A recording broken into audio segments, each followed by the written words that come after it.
আজ বানিয়েছি একটি শুক্তো রেসিপি। মাঝে মধ্যে শুক্তো খাওয়া কিন্তু শরীরের পক্ষে খুবই ভালো।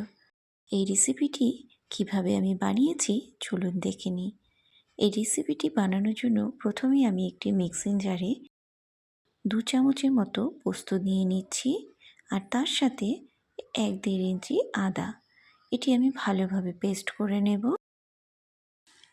এবার আমি নিয়ে নিয়েছি এখানে বেশ কিছুটা লাউ।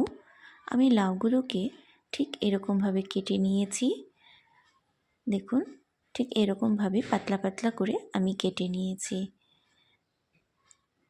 আপনারা চাইলে অন্য রকমভাবেও কেটে নিতে পারেন। আর তারই সাথে আমি নিয়ে নিয়েছি এখানে বড় সাইজের 2টো করলা। করলাগুলোকে আমি ঠিক এরকমভাবে ডুমো ডুমো করে কেটে নিয়েছি। দেখুন, এভাবে কেটে নিয়ে এবার আমি একটি কড়াইতে তেল গরম করে নিলাম। আমি অল্প সরষের তেলই নেব, 2 চামচের মতন। তার মধ্যে আমি কিছুটা ডালের বড়ি ভালো করে লাল লাল করে ভেজে তুলে নেব।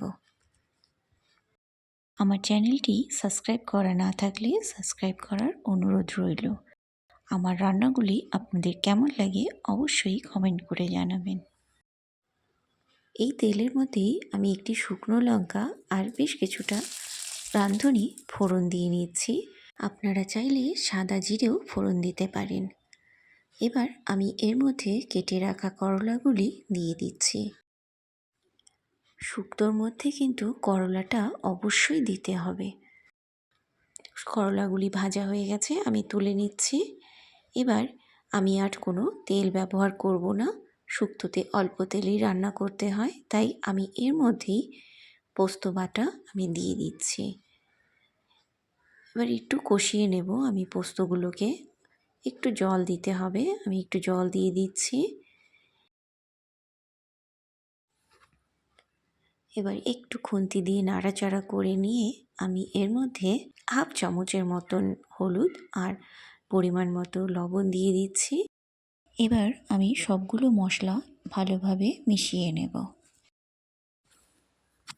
পোস্ত একটু কষিয়ে নিলে খুব সুন্দর একটি গন্ধ বের হয়, তাই কিছুক্ষণ আমি পোস্তটা কষিয়ে নেওয়ার পরে এর মধ্যে আমি লাউগুলো দিয়ে দিচ্ছি।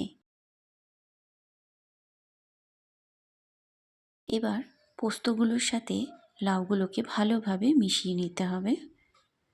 খুব সুন্দর করে মিশিয়ে নেওয়ার পরে আমি এর মধ্যে কিছুটা জল দিয়ে দিচ্ছি। জলের পরিমাণ কিন্তু অল্প দিতে হবে। এবার ভালো করে আমি মিশিয়ে নিচ্ছি মশলার সাথে লাউগুলোকে। ভালো করে মিশিয়ে নেওয়ার পরে আমি এর মধ্যেই ভেজে রাখা করলাগুলি দিয়ে দিচ্ছি। করলাগুলি দেওয়া হয়ে যাওয়ার পর আমি এটা ঢেকে দেব। একটি বাটিতে আমি 1/2 কাপের মতন দুধ নিয়ে নিয়েছি আর তার মধ্যে আমি 1 চামচ ময়দা ভালোভাবে গুলিয়ে নিলাম।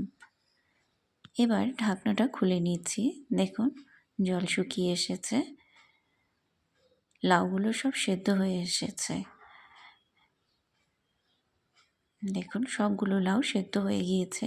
এবার আমি এটিকে ভালোভাবে একটু মিলিয়ে নিয়ে এর মধ্যে ভেজে রাখা বড়িগুলো দিয়ে দেব। তারই সাথে আমি 3টে কাঁচা লঙ্কা, গোটা কাঁচা লঙ্কা দিয়ে দিচ্ছি আর দুধ দিয়ে দিচ্ছি। এবার ভালোভাবে আমি এটি মিশিয়ে নেব।